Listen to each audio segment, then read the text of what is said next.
जय Shri Radhe Krishna. I hope आप सब लोग बहुत अच्छे होंगे। चलिए अध्याय 18 को आगे बढ़ाएंगे कि श्री कृष्ण क्या कहते हैं इस अध्याय में। तो यहाँ पर श्री कृष्ण ये तरीका बता रहे हैं, ये बता रहे हैं कि किस तरीके से भगवान की कथा को सुनना चाहिए। तो श्री कृष्ण यहाँ पर इस चीज़ को बता रहे हैं कि आखिर उनकी कथा जो आप और हम कहते हैं कि जब सुखदेव मुनि ने कथा कही थी तो आपने देखा कि जो लोग सुन रहे थे कथा को तो उनके लिए विमान आया और विमान आकर के वो भगवान के धाम को गए। तो यहाँ पर कई लोगों का ये प्रश्न होता है कि अब विमान क्यों नहीं आता है, अब क्यों नहीं वही कथा है, श्रीमद् भागवत वही है जो तब सुखदेव मुनि ने सुनाई। तो आप देखिए कि धुंधकारी मुक्त हो गया, वो तो प्रेत था, वो मुक्त हो गया। जिन लोगों ने कथा सुनी उन सब के लिए विमान आया और वो भी भगवत धाम को गए। तो आजकल ये लोग प्रश्न सोचते हैं, उनके मन में ये प्रश्न उठता है कि आखिर हम भी वही भागवत सुन रहे हैं जो भगवान सुखदेव मुनि ने जो भागवत कही थी, जो परीक्षित जी ने सुनी थी, वही परीक्षित जी की सुनी हुई भागवत, वही सुखदेव मुनि के मुख से निकली हुई भागवत हम भी सुनते हैं। और हम भी सुनने के बाद आप और हमारा ये सवाल उठता होगा मन में कि आखिर हमारी मुक्ति क्यों नहीं होती है, हम भगवत धाम को क्यों नहीं जाते हैं, क्यों कोई ये नहीं कह देता कि भाई आपने कथा सुन ली है। तो आप देखिए कि परीक्षित जी ने कथा कोई बार बार नहीं सुनी। हम तो आप देखें कि हमारा तो कई लोगों का तो जीवन निकल जाता है कथा सुनते सुनते।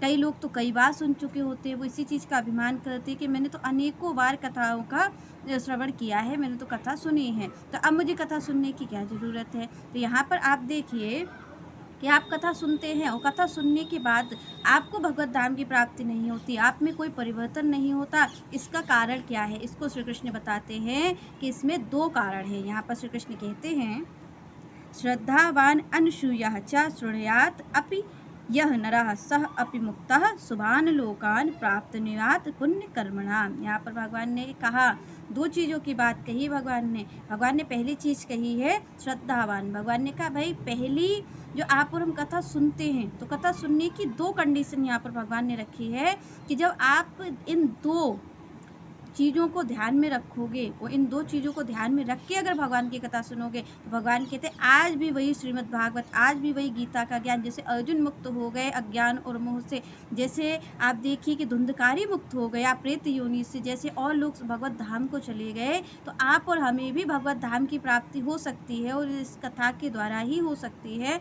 पर कैसे हो सकती है, तो यहाँ पर श्री कृष्ण का जब ये दो चीज़ें आपके पास होंगी तब हो सकती, नहीं तो आप कथा सुनते रहो, ना तो आपको भगवत धाम की प्राप्ति होने वाली है और ना आपने कोई परिवर्तन होने वाला है। तो यहाँ पर पहली चीज़ श्री कृष्ण कहते हैं श्रद्धावान। भगवान ने कहा भाई कथा सुनने जा रहे हो तो ये श्रद्धा जो चीज़ है ये आपकी हर चीज़ में, चाहे आप भगवान की सेवा कर रहे हो, चाहे भगवान की कथा सत्संग सुन रहे हो या कोई संतों के सन्मुख हो रहे हो, ये चीज़ आपकी हर जगह अप्लाई होती ही है। श्रद्धावान, भगवान ने कहा श्रद्धा होनी चाहिए, आपकी उस चीज़ के प्रति भाव होना चाहिए, इसीलिए भगवान ने कहा, इसीलिए उनको ये कहना पड़ा कि भाई अभक्त कथा नहीं सुन सकता है। भगवान ने कहा भाई अभक्त नहीं सुनेगा, क्योंकि अभक्त में क्या होगा, जो भगवान दो चीज़ कह रहे हैं कि नहीं होनी चाहिए, श्रद्धावान होना चाहिए, श्रद्धा होनी चाहिए, द्वेष रहित होना चाहिए। भगवान ने कहा अनसूया, द्वेष रहित होना चाहिए।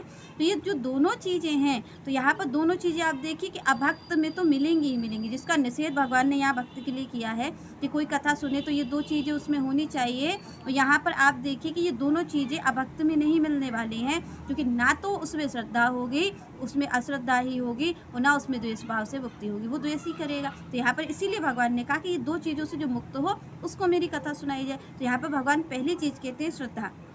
यहाँ पर भगवान ने कहा आपको विश्वास होना चाहिए, आप वहाँ जा रहे हो, भगवान की कथा सुन रहे हो, तो आपको वक्ता पर विश्वास होना चाहिए कि जो यहाँ पर व्यास जी कह रहे हैं वही सत्य है। जब तक आप यहाँ पर संशय रखोगे, क्योंकि यहाँ पर भगवान को भी कहना पड़ा संशय आत्मा विनश्यति, संशय जो आत्मा है, भगवान ने कहा जो संशय जीव करता है वो वही संशय उसके विनाश का कारण बनता है, वही उसे विनाश की ओर ले जाता है। तो यहाँ पर आप और हम जब कथा सत्संग सुने, आप और हम जब संत जनों की शरण में जाएं, आप और हम जब भगवान के सन्मुख हों, भगवान की सेवा करें, तो यहाँ पर हमें सबसे जो मूल है सब चीज़ का वो है विश्वास, वो है श्रद्धा। यहाँ पर भगवान शंकर भी कहते हैं कि प्रेम से प्रकट हुई मैं जाना। यहाँ पर श्रद्धा की बात है, हरि व्यापक सर्वत्र समाना, प्रेम से प्रकट हुई मैं जाना। क्योंकि यहाँ पर ये जो प्रेम है ये क्या है, वो श्रद्धा भावी है, वो विश्वास ही है कि जो व्यास जी ने कहा है, जो संतों ने कहा है वही पूर्ण सत्य है, वही सत्य है। भगवान इसी प्रकार ही मिलेंगे जब यहाँ पर हमारी पूर्ण श्रद्धा,